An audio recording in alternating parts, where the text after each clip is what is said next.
Untuk projek seperti ini, pengurus projek harus ada teknik dan kaedah bagi memastikan gambaran keseluruhan projek ini dapat dilaksanakan dengan baik.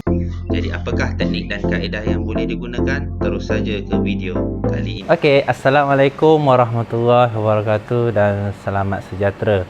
So, pada kali ini saya akan membincangkan berkenaan dengan salah satu istilah yang penting dalam pengurusan projek, iaitu laluan kritikal. Kebiasaannya dalam subjek atau kursus pengurusan projek, pelajar akan dihendaki untuk mencari laluan kritikal bagi sesuatu projek tersebut. Jadi bagaimana kita nak buat, bagaimana kita nak selesaikan masalah tersebut. Jadi sebelum kita nak buat apa itu laluan kritikal itu, sukalah saya ingin menerangkan apa itu laluan kritikal. Dalam bahasa Inggerisnya disebut sebagai Critical Path Method ataupun CPM.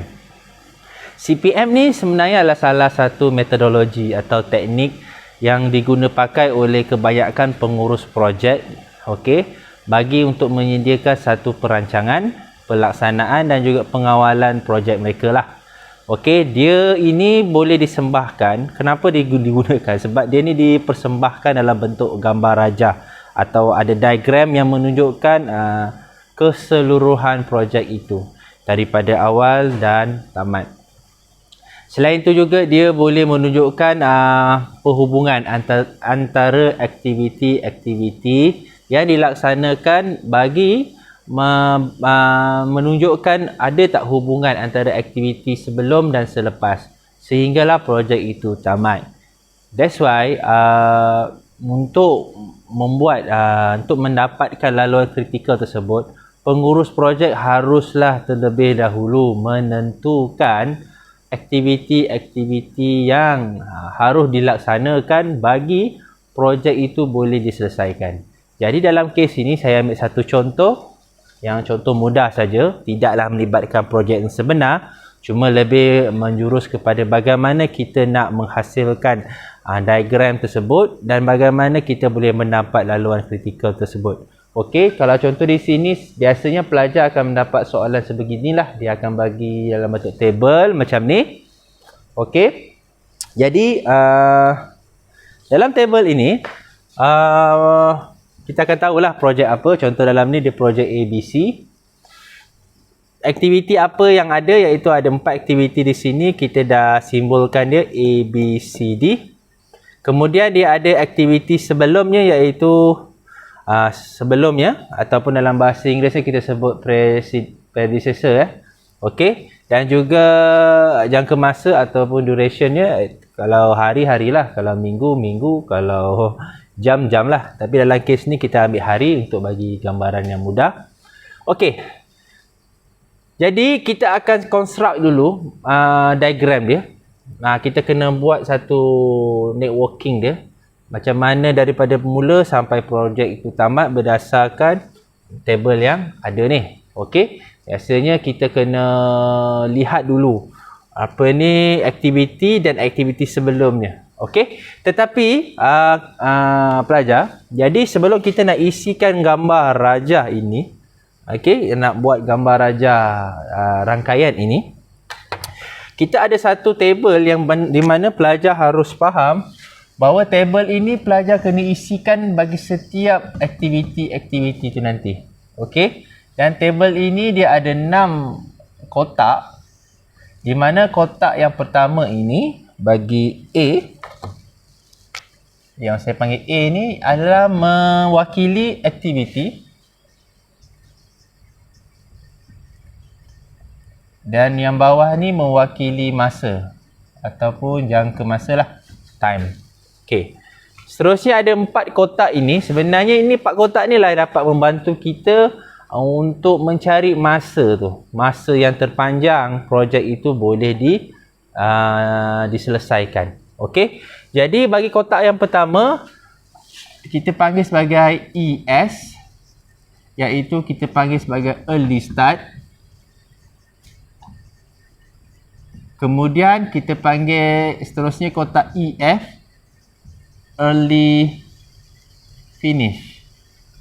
Okey, masa yang paling cepat projek ataupun aktiviti itu boleh dilaksanakan dan masa yang paling cepat aktiviti itu boleh diselesaikan.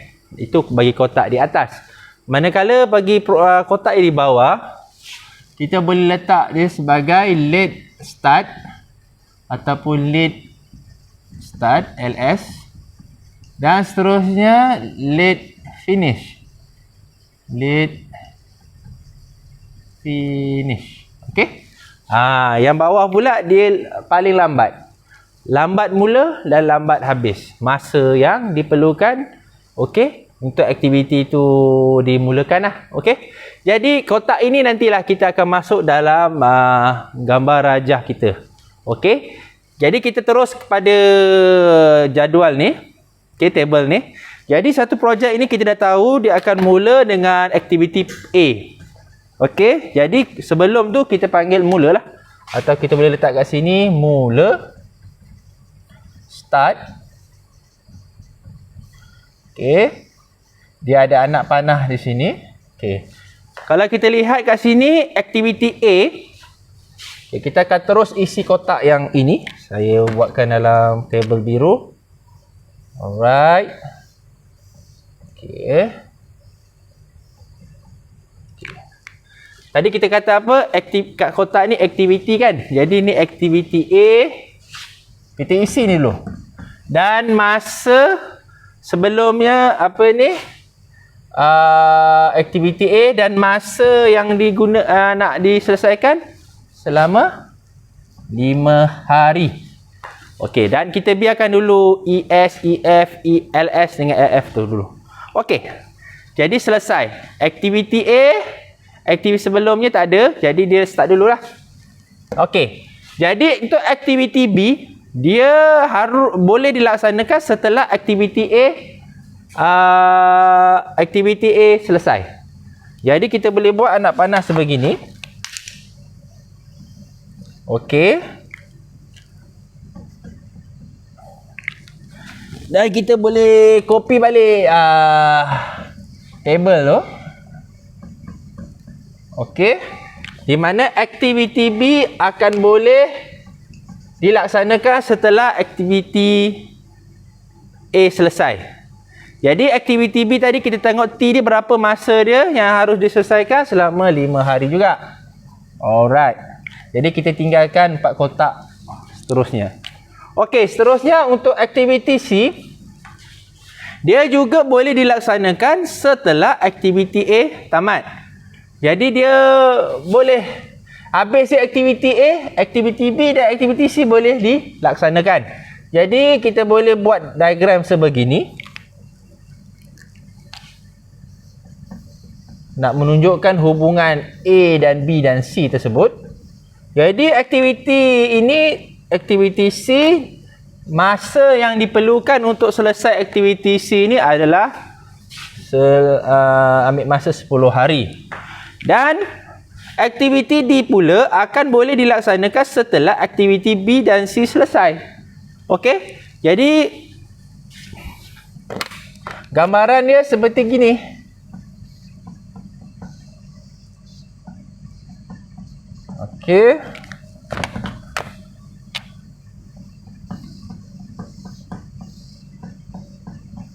Okey, dan aktiviti D, masa yang harus diselesaikan selama 15 hari. Alright. Dan seterusnya, bila dah tak ada lagi selepas tu, projek tu tamatlah. Okey, selesai. Maksud dia pelajar dah boleh isi gambar rajah penghubungan antara aktiviti ni, gambar rajah ni. Kita dah selesaikan satu perkara yang penting lah untuk kita buat mencari laluan kritikalnya. Okey, seterusnya untuk kita mencari laluan kritikal, kita harus buat forward dulu. Forward selesaikan bahagian hadapan dulu. Di bahagian hadapan ni, forward path ni, kita harus selesaikan di bahagian atas ni terlebih dahulu Okey, iaitu kita selesaikan di bahagian early start, early finish terlebih dahulu. Okey. Jadi dalam kes ini, kita dah lihat dekat sini aktiviti sebelum tiada. Jadi kita boleh letak paling cepat masa tu berlalu kosong lah. Paling cepat kosong. Aktiviti tu akan mula pada waktu kosong. Tak ada hari yang kosong lah. Okey. Dan untuk rumus dia, untuk kita cari early finish ni mudah saja. Okey, early finish bersamaan dengan early start tambah dengan masa. Jadi dalam kes ni 5 campur kosong. Jadi dia ambil paling cepat projek itu boleh aktiviti A ni boleh diselesaikan pada hari yang kelima. Okey, selesai. Okey. Selepas itu kita nak pergi kepada aktiviti B dan C. Kita akan tengok paling cepat aktiviti B boleh dilaksanakan. Okey? Okey. Tetapi paling cepat bahagian A adalah hari yang kelima. Okey, hari yang kelima. Jadi kita just letak terus dekat sini. Hari yang kelima. Okey. Hari yang kelima dia dah boleh jalan. Paling cepat dia boleh mula. Dan paling cepat dia boleh habis. Sama juga kita boleh guna rumus ES tambah dengan masa, iaitu hari yang ke-10 dia sudah selesai. Okey, manakala untuk C pula pun sama juga. Paling cepat hari yang kelima dia boleh dilaksanakan. Kemudian apabila dia ambil masa selama 10 hari untuk selesai, jadi aktiviti C akan paling cepat akan habis pada hari yang ke-15. Okey? Alright. Jadi selesailah aktiviti B dan aktiviti C. Seterusnya untuk aktiviti D pula. Okey. Kita kat sini aktiviti D akan boleh dilaksanakan setelah aktiviti B dan C selesai. Dalam kes ini kita kena cari yang paling maksimum hari yang telah diselesaikan oleh aktiviti sebelumnya. Dalam kes ini B dan C, aktiviti yang masa yang paling maksimum adalah hari yang ke-15. Okey, hari yang ke-15. Ini kerana kalau kita contoh ambil hari yang ke-10, aktiviti ini tidak boleh dilaksanakan kerana apa? Kerana aktiviti C masih dijalankan. Okey? Kerana aktiviti D tak boleh dilaksanakan tanpa ada aktiviti C selesai. Jadi dalam kes ini kita haruslah mencari aktiviti yang masa yang paling maksimum sekali untuk kita ambil sebagai paling cepat aktiviti D boleh dilaksanakan. Dalam kes ini kalau kita ada banyak aktiviti, kita ambil yang paling maksimum lah. Okey, dalam kes ni ada 2 saja aktiviti.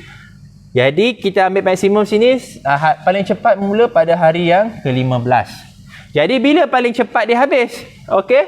Rumus dia sama saja, EF tambah dengan masa iaitu 30 hari. Jadi dekat sini kita boleh dapati projek ABC ni mengambil masa selama 30 hari untuk diselesaikan. Okey, jelas kan di bahagian forward. Okey, sekarang kita akan buat backward pula. Okey, di mana kita akan mula daripada aktiviti D inilah. Okey, kita dah maklum bahawa aktiviti D ni projek dia akan ambil masa selama 30 hari untuk tamat. Kita buat CPM ni, kita tak nak delaykan masa. Kita nak tahu ada tak flexibility dalam kita buat aktiviti-aktiviti lain. That's why kita perlu ada jangka masa aktiviti-aktiviti tersebut. Kita boleh saja tak payah buat untuk early, late finish dan late start ni. Tetapi kita tak tahu ada tak flexibility dekat bahagian yang lain. Jadi sebagai pengurus projek kita kena tahu dan kita kena buat satu anggaran. Oh, rupanya ada aktiviti yang ada slacknya. Ada floatingnya kat situ, di mana kita boleh buat sedikit flexibility pada aktiviti tersebut supaya kita boleh berikan tumpuan yang khusus kepada critical tadi. Jadi dalam kes ini tanpa kita mengabaikan ataupun kita mengambil mudah tentang tarikh habis projek itu, tanpa kita delay lah, kita nak delay projek tersebut, kita akan kata paling lewat habis pun hari yang ke-30. Betul kan? Dia tidak mungkin jadi 31, 32 sebab bila kita buat 31, 32, projek itu dah delay. Kita tak nak projek itu delay. Kita nak projek itu akan habis juga walaupun paling lewat dia habis hari yang ke-30. Okey? Hari yang ke-30.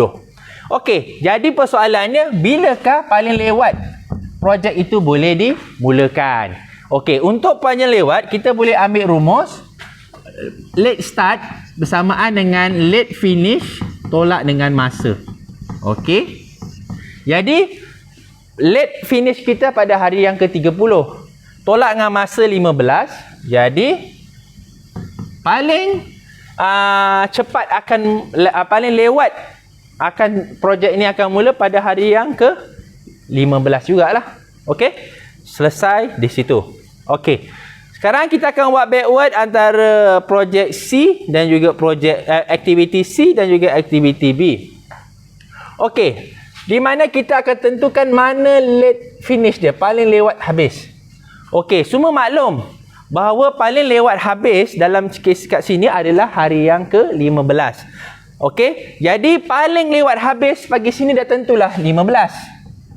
Okey, dia tidak mungkin 16. Bila 16 projek tu dah, aktiviti tu dah dilaksanakan. Jadi paling lewat habis pada hari yang ke-15. Untuk dapatkan late finish dia, late finish dia 15 dan nak dapatkan late start dia 15 tolak dengan 5. Jadi 15 tolak dengan 10, dia ambil paling cepat untuk paling lambat untuk mula pada hari yang ke-5 juga. Okey, pun tak ada masalah. Okey, sebab dia paling lama lah kat sini. Tetapi kita akan jumpa kelainannya di bahagian aktiviti B. Okey, kita lihat bagaimana ya. Okey, bilakah projek ini, aktiviti ini akan habis? Okey, paling lambat habis. Kita dah tengok dekat sini, dia paling lambat habis kat sini pada hari yang ke-15. Jadi, dia boleh letak kat sini hari yang ke-15. Okey, sebab paling lambat habis dekat aktiviti ni 15. Dan aktiviti D ni tak boleh dilaksanakan setelah aktiviti B dan C selesai. Jadi, paling lewat aktiviti B boleh laksanakan aktiviti dia pada hari yang ke-15. Okey, jadi berapakah paling lewat dia boleh start? Paling lewat dia boleh start sama juga 15 tolak dengan masa 5. Jadi sebenarnya paling lewat dia boleh start pada hari yang ke-10. Okey, hari yang ke-10. Okey. Seterusnya kita kembali balik kepada aktiviti A. Okey. Macam mana kita nak tentukan paling lewat habis dia, kita akan lihat di mana yang paling minimum lah. Hari yang paling minimum yang habis di bahagian A, B dan C ni. Kalau kita tengok kat sini, paling minimum kat sini hari yang ke-5. Jadi dah tentulah hari ke-5 tu lah paling lewat dia akan habiskan masa untuk menyelesaikan aktiviti A. Dan paling lewat habis hari yang ke-5 tolak dengan masa, jadi kosong. Jadi kita dah selesaikan juga backward laluan ke belakang. Jadi selesailah kita punya satu gambar raja networking ni daripada mula dan sampai tamat. Okey. Sekarang kita nak cari slacknya ataupun floatingnya. Mana yang saya kata tadi, flexibility tadi. Okey, untuk mencari slack, okey, kita hanya perlu cari perbezaan antara late start tolak dengan late finish. Okey. Ataupun okey, maafkan saya. Bukan late start, late finish ya. Antara ni late start tolak dengan early finish dan late finish tolak dengan early finish. Okey. Senang ya. Kita akan tengok dekat sini lah. Yang bawah ni. Okey, kalau kita tengok dekat sini 0 tolak 0, 5 tolak 5, jadi total slacknya kosong. Okey, untuk B pula 10 tolak 5, 5. 15 tolak 10, 5. Jadi slack dia selama 5 hari. Okey. Untuk aktiviti C pula 5 tolak 5 kosong, 15 tolak 15 kosong. Jadi slacknya adalah kosong. Dan seterusnya aktiviti D pula 15 tolak 15 kosong, 30 tolak 30 kosong. Jadi slack kat sini kosong. Jadi uniknya untuk projek ini, bagi aktiviti B, aktiviti B ni terdapat ada slack selama 5 hari. Di sinilah terdapatnya flexibility-nya. Okey, aktiviti B ni terdapat flexibility selama 5 hari. Okey, kalau kita lihat ini, kalau dia nak mula awal boleh pada hari ke-5 lah, dan dia akan habis pada hari yang ke-10. Tetapi dia tetap tidak akan boleh mulakan aktiviti D. Sebab kenapa? Aktiviti C ni masih lagi dilaksanakan. Jadi dia terdapat 5 hari slack kat sini untuk flexibility. Jadi pengurus projek boleh menilai lah aktiviti B ni nak letak berapa ramai orang kat situ, nak berikan fokus kepada aktiviti B ke atau aktiviti C. Kalau kat sini kita lihat aktiviti C ni patut kita akan letakkan sebagai priority lah untuk letak staff kita ataupun petugas-petugas kita untuk selesaikan aktiviti C. Sebab kenapa? Dia dah tak ada floating, dia dah tak ada slack, kosong. Kalau kita lihat dekat sini, aktiviti A tak ada slack, aktiviti C tak ada slack, dan aktiviti tak ada slack. Okey, jadi kita kembali balik kepada persoalan kita. Di manakah laluan kritikal bagi projek ini? Jadi untuk kita mencari laluan kritikal, dia ada dua cara, iaitu kita akan cari slack yang paling minimum atau yang tiada slack lah. Okey, jadi dalam kes ni A, C dan D merupakan laluan kritikalnya. Itu kaedah yang pertama ataupun cara yang pertama lah untuk kita pastikan. Yang kedua, kita boleh tambah jumlah hari yang paling panjang, masa yang paling panjang untuk projek ini diselesaikan. Dalam kes ini A, C, D adalah merupakan laluan yang paling masa yang diperlukan paling panjang lah untuk selesaikan projek ini. Ini kerana kalau kita tengok laluan A, C dan D memerlukan 5 campur 15 campur 30, dia memerlukan selama 45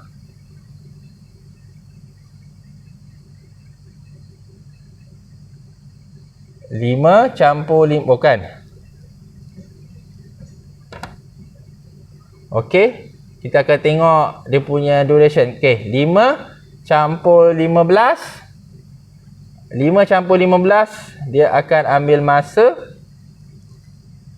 20, 15, 30 hari untuk selesai. Berbanding dengan laluan